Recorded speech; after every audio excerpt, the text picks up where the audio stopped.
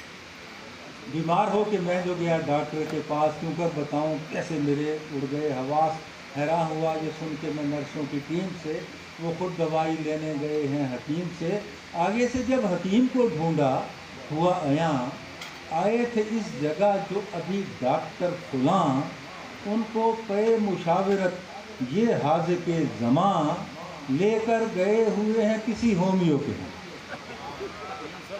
ناچار homeo کی طرف اٹھ گئے قدم، پہنچا وہاں جو کاٹ کر گلیوں کے پیچ و خم، بولا یہ بال کا کہ مجھے آپ کی قسم، تینوں گئے ہیں پیر کے در پر کرانے دم۔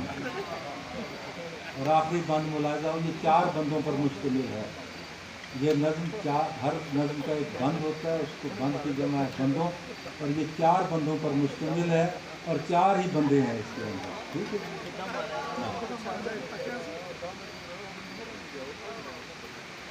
کہاں تک ہنستے ہوئے جو پہنچا میں، پھر آخری بند ہے کہ تینوں گئے ہیں پیر کے گھر، ہنستے ہوئے جب آخری بند ہے، ہنستے ہوئے جو پہنچا میں پھر پیر جی کے گھر۔ تینوں کھڑے ہوئے تھے وہاں گلی میں پکڑ کے سر، سن کر مرید خاص بڑے ڈاکٹر کا نام، بولا پکڑ کے گھٹنوں کو از راہ احترام، تھا پیر جی کو رات سے سر درد ما زکام، سو چھوڑ کر ادھورا یہاں اپنا فیض عام، سو چھوڑ کر ادھورا یہاں اپنا فیض عام، وہ آپ کے مطلب پہ گئے ہیں ابھی۔ بہت شکریہ جناب، بہت شکریہ۔